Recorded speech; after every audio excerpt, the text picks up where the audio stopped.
At the time is 10 to 3, so I'm more confused than before. It feels to me really in the morning that I'm giving this presentation in the middle of the night, but anyway. I'm going to present on mapping dynamic indicators of quality of life. My name is Javier Martinez. I work for the University of Twente in the Netherlands. And I would like first to introduce a bit the topic briefly, relating to the background of the topic I'm going to work, which is that of cities in the global south mostly, which are suffering from issues of inequalities and issues of completely different conditions in quality of life just next to each other, as this shows this picture that most of you probably know from Sao Paulo, a slum next to a very luxurious building. Trying to understand conditions in quality of life and mapping those is not something new. Already in the 19th century and at the beginning of the 20th century, we see maps like this from London made by Charles Booth. They try to find variations in quality of life, on conditions in quality of life, measuring poverty, for example, within cities. So what we have nowadays is an increasing availability of longitudinal social statistics. Mostly you can think about census data or administrative data from municipalities. And there is also a proliferation of geographic information systems that facilitates the mapping of those conditions over space, and in cases of the global south as well. Like a map I have here from the city of Mumbai that some colleagues from Amsterdam made in the last years, trying to show variations in deprivation and poverty. But the issue that seldom they include dynamic indicators and patterns of change. So the interest of the study I'm going to present now has to do with the importance to emphasize and elicit patterns of change related to spatial inequality, and I borrow from Davidson a model that tries to compare a condition in quality of life, or let's say compare one indicator over two periods of time and try to compare in relation to the city average. For example, some areas of the city will be above the average in 1 year and move below the average in the next year. So what they try to show is, and I'm going to show later with the empirical data, that you can obtain different positions in this model. So some neighborhoods that if you measure conditions will get better and others will get worse. So that's the idea of trying to map these quadrants.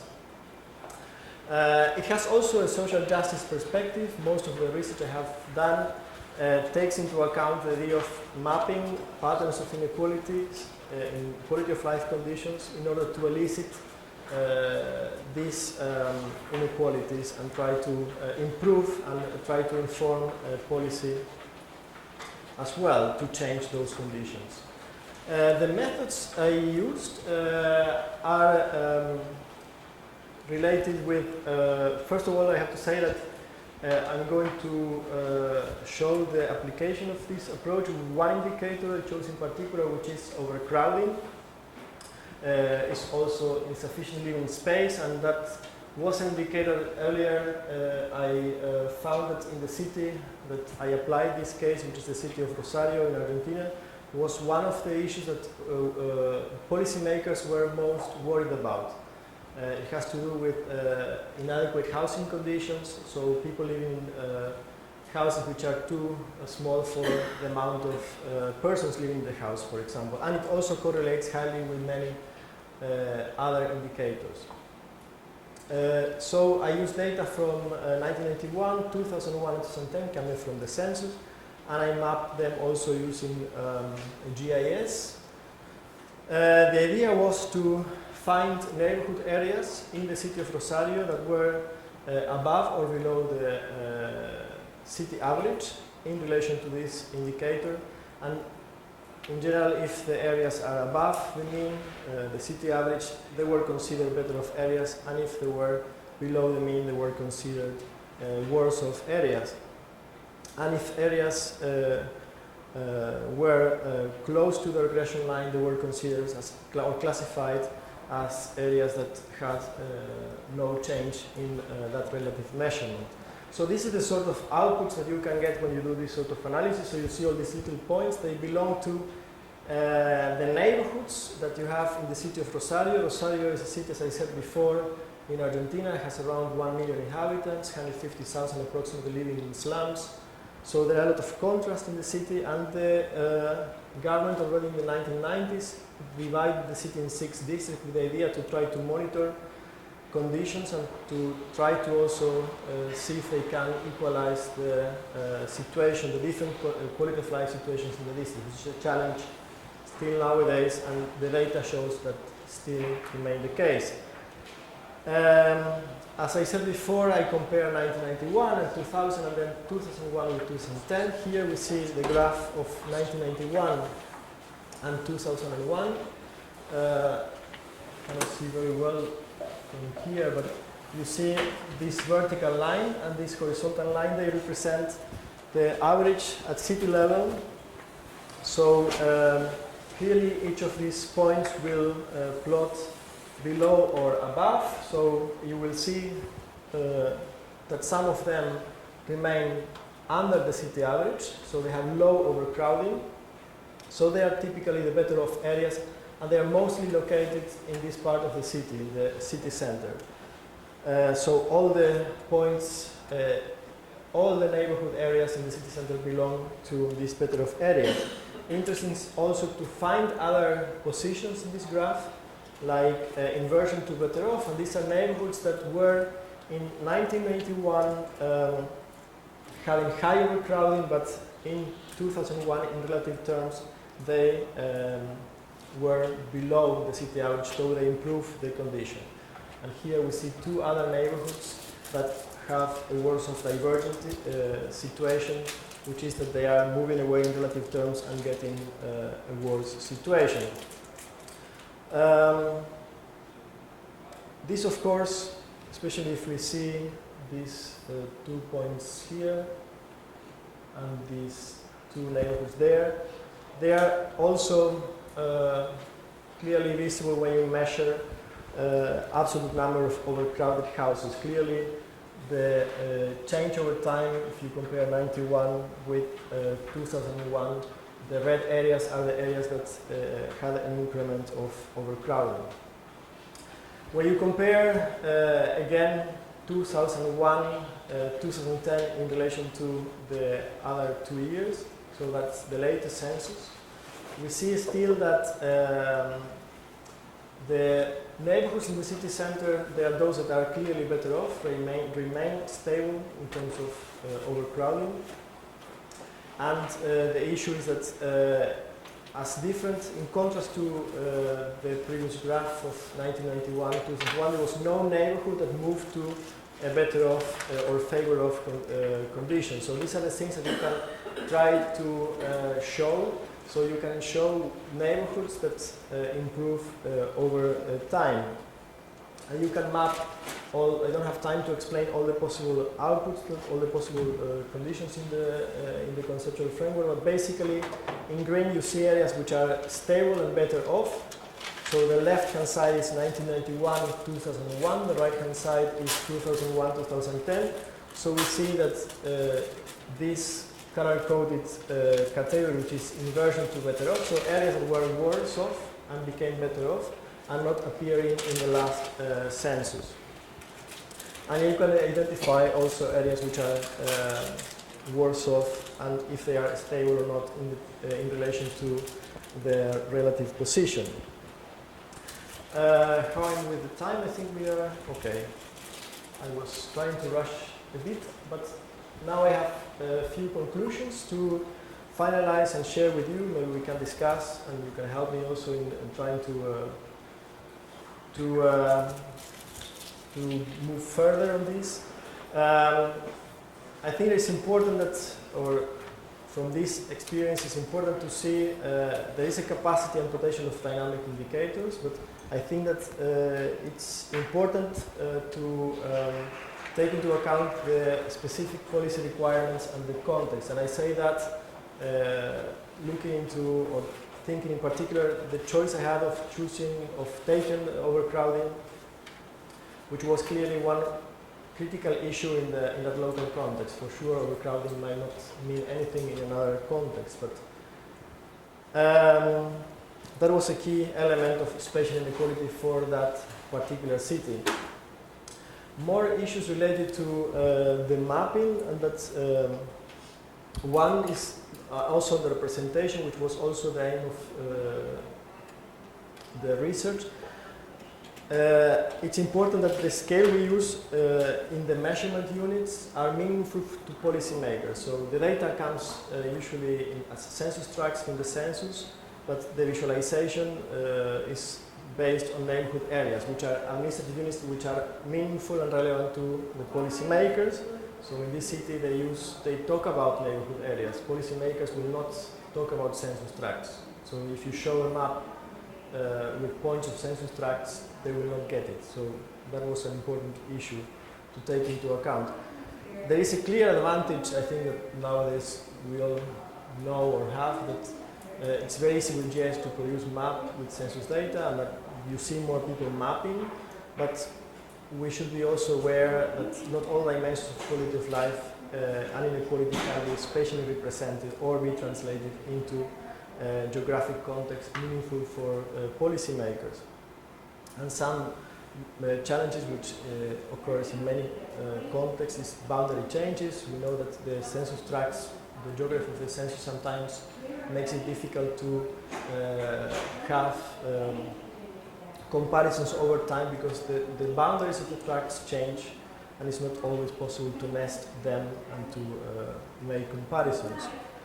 And finally, the last conclusion is that the prescriptive application of this methodology, of this approach of trying to map conditions of quality of life over time, and the mapping of areas of change could help policymakers and planners in the identification and targeting of worse of areas of relative decline. I think that's the main message that I wanted to convey, that why not trying to explore how we can communicate conditions of quality of life, indicators, and variations over space and time. So thank you very much.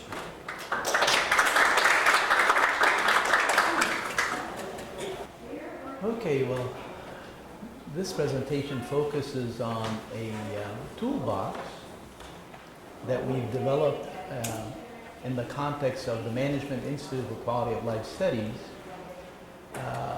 We call it MIQOLS. MIQOLS was founded back in the year 2000, so it's been in operation for a few years.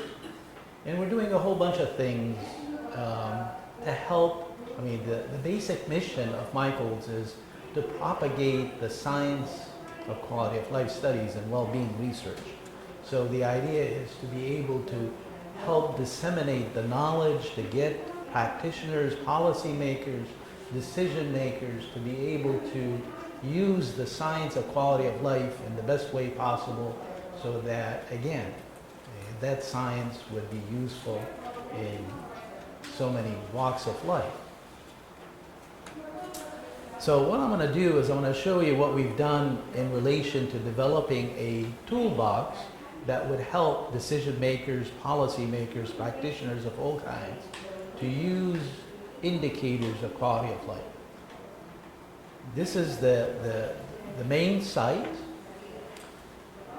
As you can see, it's you have two options. Once you get to that site, you can get to indicators of quality of life in the United States, or you can do a country-by-country analysis by clicking on the World Quality of Life Indicator. So all those practitioners in the United States can use the United States as a benchmark to help them gauge the quality of life of different communities and make decisions that would enhance the quality of life in those communities. At the world level, again, we'll talk about that. But the data that is, if we click on this, this is what you'll see. The data is very much based on the U.S. Census Bureau. So again, we use the census data to allow us to capture not only the demographics, but economic well-being, education well-being, environmental well-being, health well-being, housing well-being, safety well-being, shopping well-being, work well-being. So if you click on any one of those, then you can flesh out those indicators at different levels of analysis. Let me show you what levels. Let's walk through an example. Let's say we can do education well-being. Okay, so what we want to do is we want to have indicators of well-being fleshed out at the community level. Well, what we mean by community level, this is where you get into select the geographic level, and if you click on that icon, you can have indicators at the block level, at the block group level, at the census tract level, at the county level, at the state level, at the national level. So you can get indicators associated with education well-being at these different, what you call, geographic levels.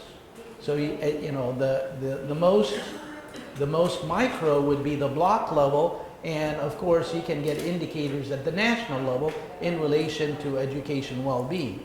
So let's try something at the state level. In the United States, of course, we have 50 states, and let's say maybe we want to compare education well-being with, again, what would be the point of comparison? Then you go into this other icon, other window, and you select, let's say you want to compare one state against another. So let's say we're going to compare 3 different states in relation to education well-being. Now, which states? If we're talking about states, then you go into here.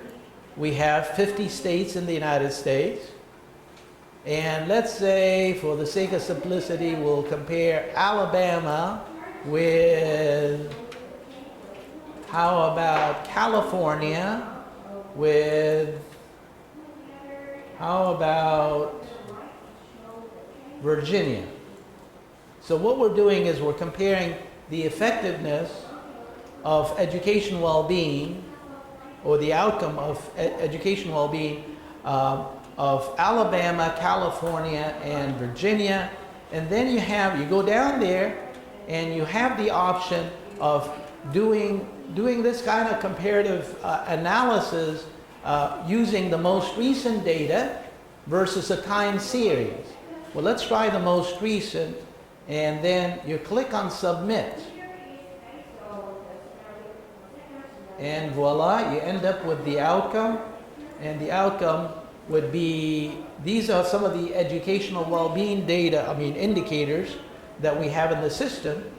Elementary, this is public spending. So public education spending at the elementary level, well, actually elementary and secondary. And we're comparing, which state is doing better? Well, we've got California seems to be spending a lot more per pupil than Alabama. Alabama is in the blue, and Virginia is in the green. So when it comes to public expenditures on schools, elementary and secondary school, again, California seems to be doing much better in terms of, again, the spending per pupil. How about something like school enrollment? That is another major indicator of educational well-being. And if we're comparing those 3 states, then you can actually get into the nitty-gritty of this, which would be, enrollment in what kind of school? We got enrollment in nursery school, preschool, enrollment in kindergarten, enrollment in grade 1 through 4, all the way up to not enrolled at all. And you get this kind of statistic, this kind of graph that show you the level of school enrollments based on the type of grade. How about something like educational attainment? Educational attainment is another major indicator. And again, we're looking at those 3 different states, and you end up with this kind of graph. And again, from that perspective, if you are a policymaker, you know, involved in education and you're at the state level, then you'd be able to use this kind of statistic to drive policy making, education policy making in this instance. Okay, so this is an example of what we have in terms of indicators in the United States, and you can do this also based on time series. Time series would tackle more than one data point in time. So here we have time series, and it goes back. Well, we've got several points in time: 2010, 2011, 2012, and 2013. This is graduate or professional degree attainment for population over 25. And you have those statistics in terms of trends. So you can flesh out the trends in a way that would be helpful for policy making. Now, once you do this, you can generate reports. And you can generate reports. Let's say if you can click on the PDF file, and it says you want a report, you know, of this kind of analysis. Oops, what happened? Well, oops. It bumped me off. Okay.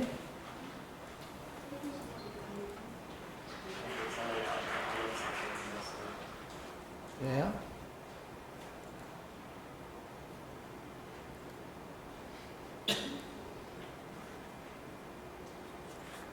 We get to select the states again. California, and again we're talking about Virginia. And let's do the most recent, maybe, because if it's too much data, then sometimes the system acts up. So let's say if you want to get a report on something like this situation with public spending on education, and you click on the PDF file. No. Oh, Well, anyway, I don't think you can do anything. It's something to do with maybe the system is overwhelmed with data. But anyway, you can generate a report by clicking on the PDF icon, allowing the system to kind of digest the data, I guess. Or you can click on the other icon, which is the Excel file. So if you want to do some additional analysis, you can dump the data into an Excel file and you can do additional analysis. Let's see if you can, given the fact that I don't have much time, let's do world analysis, and let's do something also, something like education well-being. Much of the data at the world level is provided by the United Nations Development Program. You've got data from the World Bank, the IMF. So we use that kind of data to allow policymakers at the country level now to make those kinds of decisions by using those indicators. Let's say we want to compare countries. Okay, let's do countries. And you want to compare Afghanistan with what country would you like? Any takers? Korea. Okay, let's do Korea. Korea. Where's Korea? South Korea. So it has to be south. Well, north would be interesting.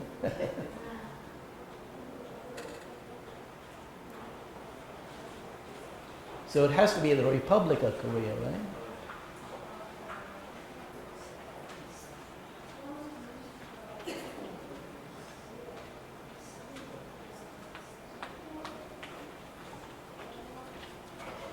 It's in there somewhere. It has to be.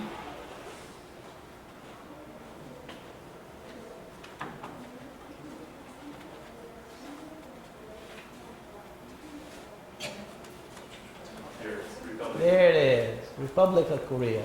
Okay, how about another country? How about, let's say, do the UK. How about the UK? The UK, United Kingdom. So now we're comparing educational well-being in terms of these 3 different countries. And let's do, in order not to overwhelm the system, let's do the most recent data and submit. And we'll be able to see those indicators in graphic form as well as in table forms, and you'll be able to get the data in the context of an Excel file, or you can generate reports. So this is a situation, so you notice Afghanistan, if you're comparing Afghanistan with Korea and the United Kingdom is doing slightly better than Korea, but Afghanistan is way, way lacking, right? How about youth literacy? We only have data on Afghanistan for some reason. How about literacy rate, youth? And again, it's broken down by age and gender. So you also have data from Afghanistan. We don't have data from Korea or the United Kingdom for some reason. You got adult literacy. Again, you got data from Afghanistan. How about literacy, expenditure per student? We got data now from both United Kingdom and Korea, but we don't have data on Afghanistan. Well, that's interesting. So you, as you can see from this chart, we have expenditure per student, and in the context of the United Kingdom, the percentage of GDP per capita is much higher compared to, let's say, what is being spent in Korea on education per student. Public spending on education, again, we have now data on the 3 countries, which is essentially a percentage of GDP, and this is kind of interesting. The United Kingdom is on top. It spends a lot more money on education compared to, let's say, Korea and Afghanistan. And again, you generate those statistics in the context of PDF reports, or you can dump them into an Excel file, and you can build your database accordingly, and you can do additional analysis as such. Pupil-teacher ratio, public spending on education too in terms of the government, school enrollment, on and on. Primary completion rate, we've got a lot of good indicators here on educational well-being. So again, the idea is to help policymakers and practitioners of all kinds. Let's say even, at the community level, some of the practitioners are real estate agents. Real estate agents who are interested in making decisions to help their clients select a certain community that it would be guided by quality of life indicators. And so they come on the website and, voila, they're interested in a community that has a high level of educational well-being. Which community would that be? And they would use the toolbox to identify those communities, and that again is a tool that we think is helpful. Okay, on that note, I think I'm going to turn it over to the next speaker.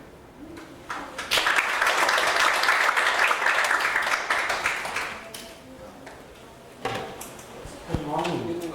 Many thanks for coming. Well, this is a session about indicators of quality of life. This year I published a book about indicators of quality of life in Latin America, but now I really want to speak with you about another kind of things, that is about qualitative methods for the study of quality of life, and particularly the role of the researcher, trying to see inside ourselves what is happening when we are working. Well, first of all, to remember, in case you are not familiarized with qualitative methodology, that The main purpose of qualitative methods is to understand meaning for participants in the study of the events, situations and actions in which they are involved, the context in which participants act and the influence these methods have on their actions, as well as the process in which the actions take place, which can enable the identification and generation of a new theory. Qualitative methods study intersubjective meanings situated and built by probing into the depths of social life in its natural development and exploring meaning for its actors. In this perspective, the world is built around meanings and symbols, the former being local, inherent to each individual and each group on culture, and to their behavior within each historical moment. Furthermore, as is the case of every process of production of knowledge in social sciences, its results also affect the persons that participate. Qualitative perspective is a social product whose production process is collective and transversally influenced by values, perceptions, and meanings of the subjects in charge of their construction. An intersubjective immersion into the desired knowledge of a particular reality is a condition which allows the comprehension of its internal logics and rationality. The choice of qualitative methods implies a particular vision of the world, which leads to a consideration of the essential meaning of the world, the ontology, an idea of how it may be known, I speak about epistemology, a way to guarantee the knowledge of the world, the methodology, and a set of values to orient the task, the axiology. The qualitative researcher is expected to feel personally involved in every step of the research process. Because being a subject in the research is the chance of sharing and relating reflective experiences with the subject of research and placing oneself intentionally in their circumstances. We will reflect upon two concepts which play a major role in the process leading to methodological decision making: the concept of perspective and the concept of points of view. About perspective, we will say that these allow us to take a step back and raise our eyes beyond immediacy, assuming a point of view from which to look, since there is no longer a neutral view. Hence, all perspectives are situated, it concerned, and imply a project, for example, an intention towards the future. About point of view, we will remember Bourdieu that said that there is no such thing as a research object without a point of view, even when the object in question has been produced with the intention of revoking the point of view and equivalent to partiality. In this line of thought, the consideration of the perspective chosen by the researchers and the consideration of their points of view both sustain and mark the limits of their type of work. Regarding the methods, the debate has traditionally been centered in the relevance of choosing the quantitative method or the qualitative method.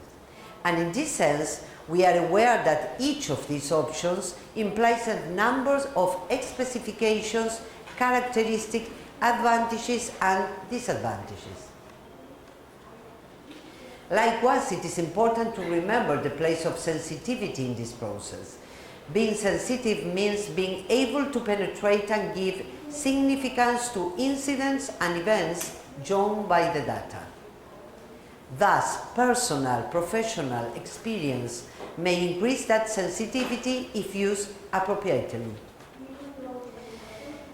We will propose three dimensions for the analysis of the role of the qualitative researcher: a personal dimension, a professional dimension, and a political dimension.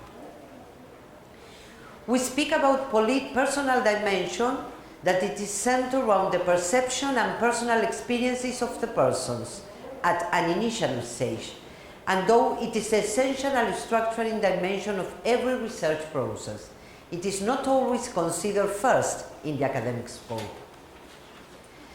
The professional dimension considers the possibility of including in the scientific field professionals whose professions have emerged only in the last decades. The professional peculiarity of each of the researchers designate and condition the development of their future careers. There are professions traditionally devoted to research work, while others have come to emerge in this field in the course of the last 2 decades. About political dimensions, we will say that it refers to the analysis of the decision-making processes in the scientific academic field, which implies the consideration of the systems of power and their different expressions. The importance of the use of qualitative methods in quality of life studies is related with the importance of considering people's perceptions, opinions, feelings, ideas, and interpretations.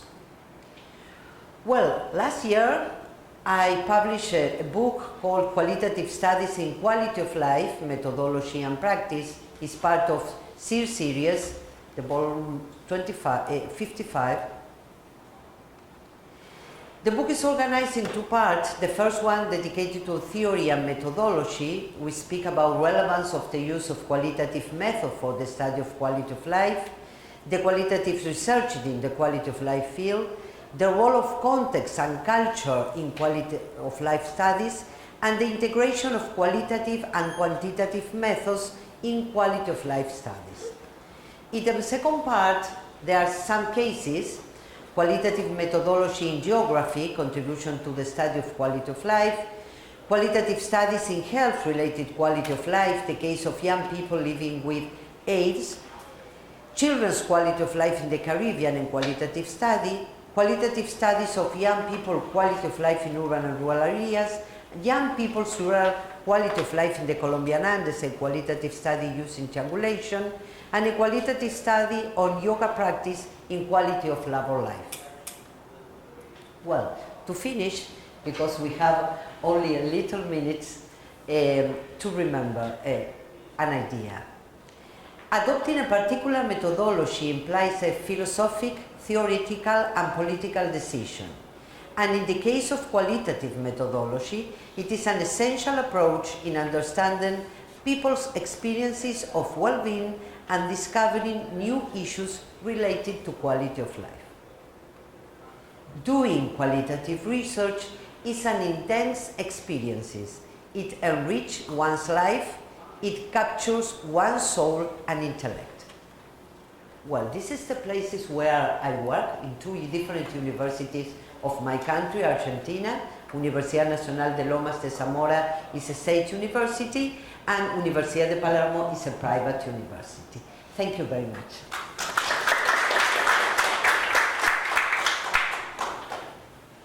So we're coming to the last one. So we have good times. Like, I hope you have made notes, like, because we will really have time to discuss and also about the previous presentations.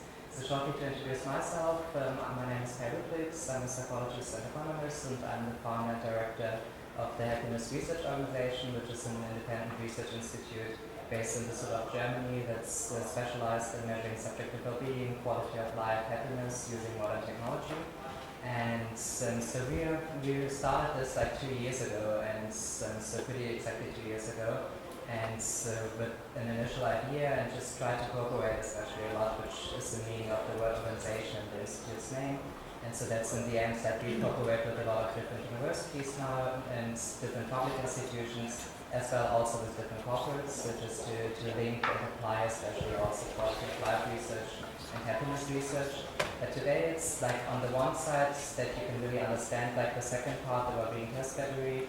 It's going to be to explain like the basis of the institute, which is an idea from 2012, the happiness analyzer. So in 2012, I was teaming up with my best friend, a computer scientist, Stefan Erdmann, who studied at that time at the University in Aachen.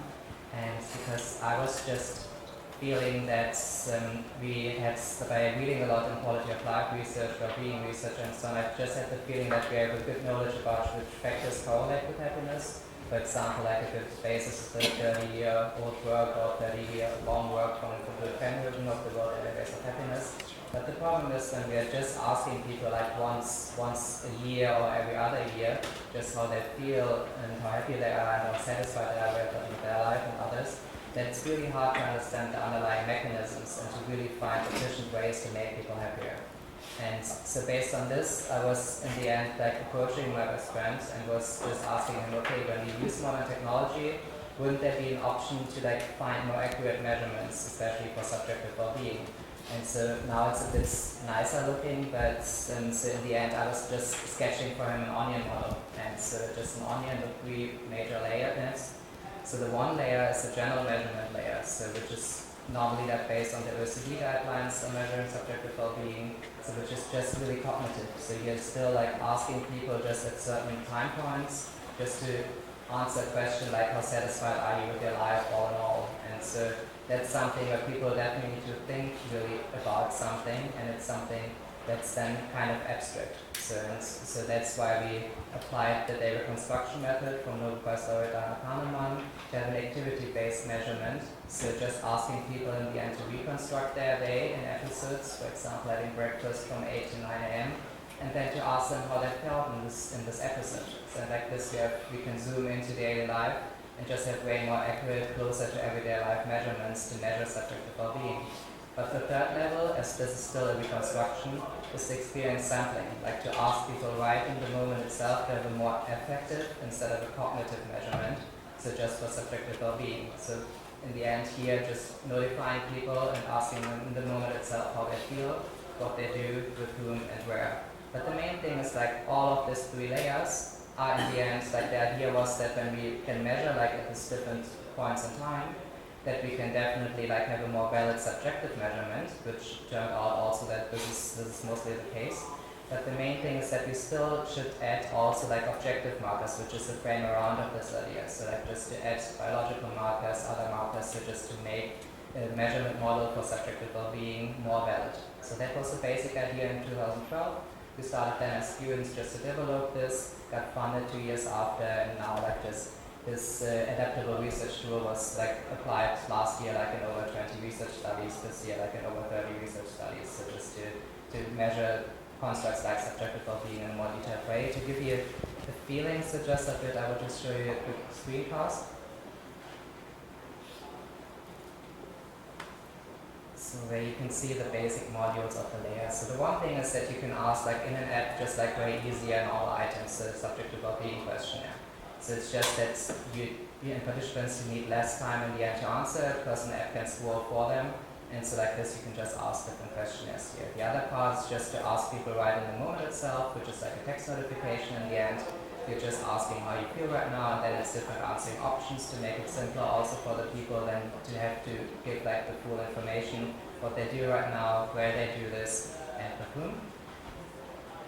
And then this is quantitative information in the end, but so it's also possible to give in the end some qualitative information afterwards, to give a note, to make a picture, or to make a voice recording. Everything is always displayed in a graphical way for the participants to like really motivate them to continue to participate in the study. And the third part is the diary, so with the diary construction method, which you applied with something kind of like a Google Calendar. So you're just defining in the end like an episode, and then it's the same grid what you saw before. So just an answering options again to define what you did between 0 and 6 a.m., where and with whom.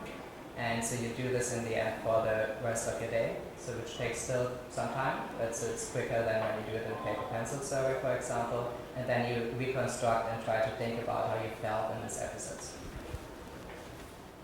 And also this information is in the end then just it's possible also here to give some qualitative information afterwards, as well as this information is also being displayed in a graphical way. So this is kind of like the basic tool and was the basic idea also already in 2012. So that's the main thing is that, so we applied it also for example on smartwatches, so just to be even closer for effective measurements. But so the main thing for the modules itself, what we have nowadays is like that you can display pretty much in an app like just every kind of questionnaire. You can ask people right in the moment itself in a quantitative way and in a qualitative way. We can do evaluated time-use diaries, all the data structure methods in a quantitative way or in a qualitative way. You can add different biological markers. I think I can also just give you the suggestion to go today, like just at noon to Katarzyna's session, so just for this, just for different computer science methods, also for biological markers. So then to have an API for other objective markers, to link consumption data, productivity data, and so on to data sets. To have also a link to make it in a methodical way easier to reward people. So it's possible in the app to just give people, for example, in long-term panels, directly after their answer survey already an Amazon voucher, so that they stay motivated and continue a study, and you don't need to do this by hand. You can track location, you can always give the graphical review what you saw, you can store the data on our servers or also like on your own servers, or you can export it in all necessary parts, and that's like kind of like a legal package so that you can just, that we can adapt pretty differently, like just for different studies and for different apps then. So, and we apply this in a lot of research projects, and that's kind of like the link now to the well-being test battery. So we collect a lot of data in it, especially applied projects, but also basic research projects. And so that's what we do in the end on a community level or in general for unemployed people, for a big refugee study, for example, called Happiness Atlas project.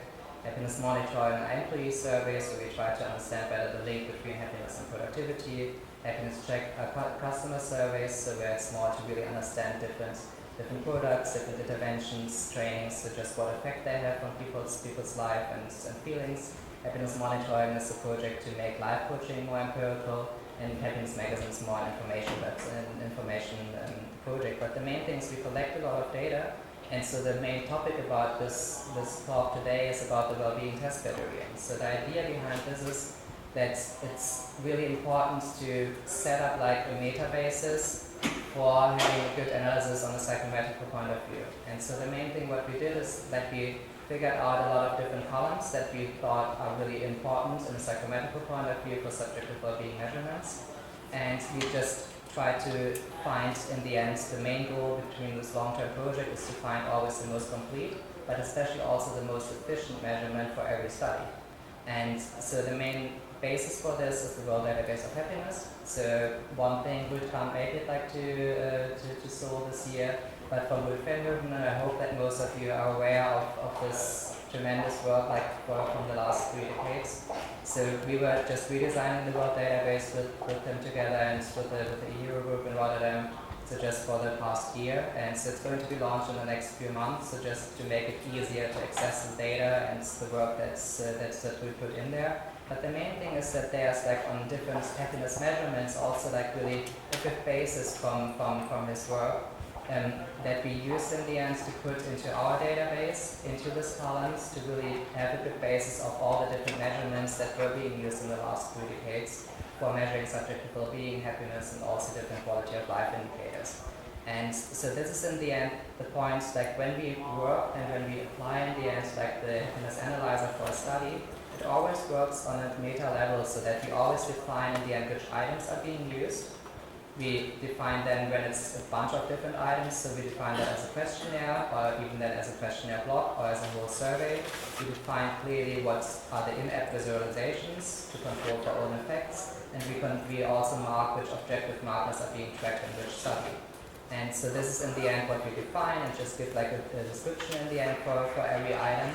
And so we can always see then when we just start to do in the end like just a new survey app, we can always see on different devices how that item is going to look like, and we can define it like kind of in a normal survey tool, like in full detail.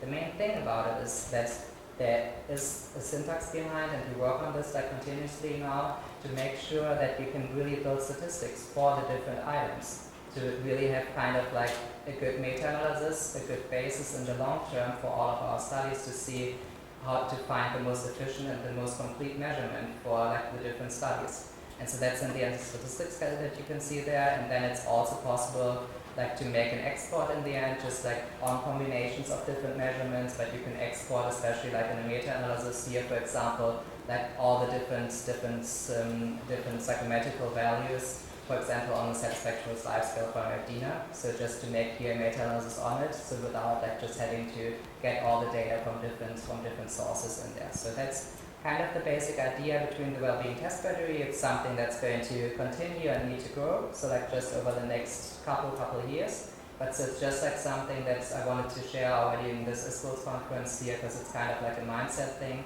to make sure that you start this early enough and not think about something like this in 5 years ahead. So that this would have been a good idea. So thank you for your attention, and we are done now.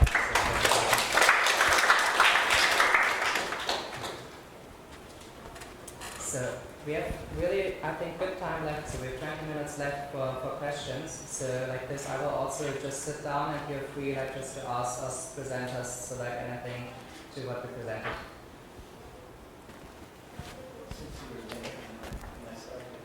Yeah, of course, yeah.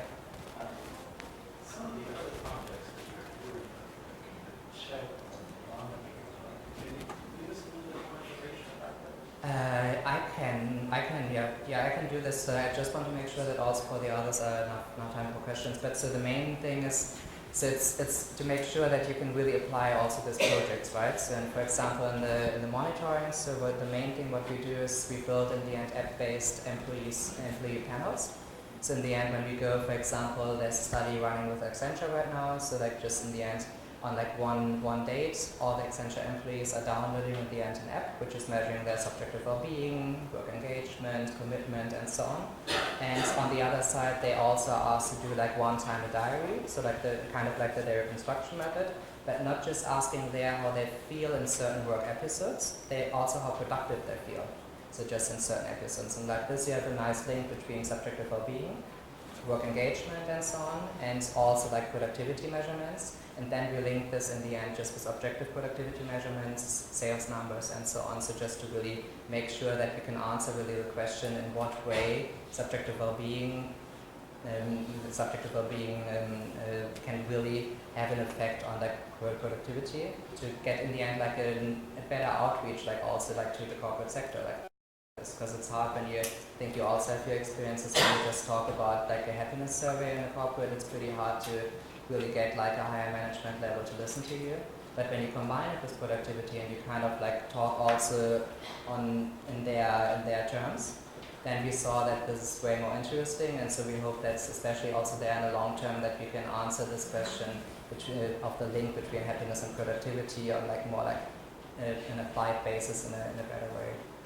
So that's for the monitoring service. Yeah. Yeah. Another question from Javier. You talked about how the challenge of boundary changes. How do you deal with this? Because it's really hard. I mean, if you want to have a time series, you want have comparable neighborhoods, but at the same time, you want the boundaries to make sense. So how do you deal with this sort of tension? You want to keep certain fixed boundaries, and you want them to make sense for the people living there. So change that. How do you deal with that? I think it's not an easy task, but there are some cases that if you are able to aggregate the data at a higher level, it's easier.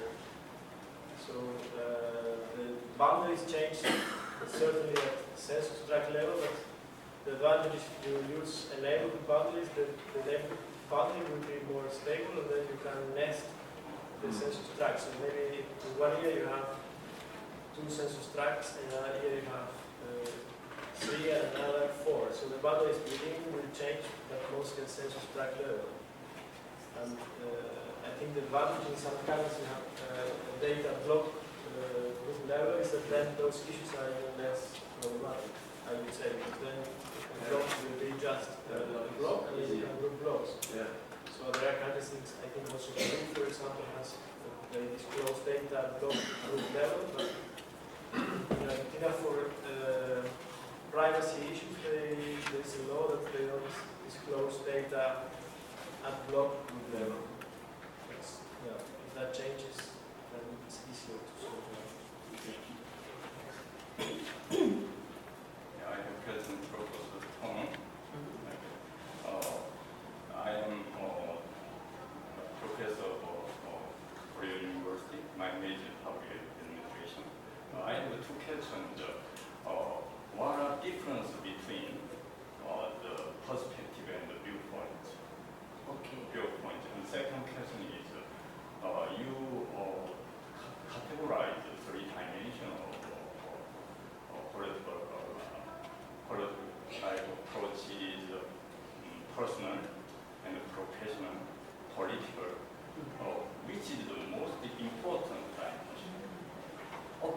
difficult questions for only a few minutes, but only to say about point of view. We take two different authors, no? One is a French author, Pierre Bourdieu, is a sociology, and very famous. And the other one is one of our Latin American authors, Norbert Lechner, was a politician. Really is an European man that lived in Latin America, in Chile exactly. There, I discovered that they never met each other, these two authors, but there are a lot of things that they are coincidence between the two of us.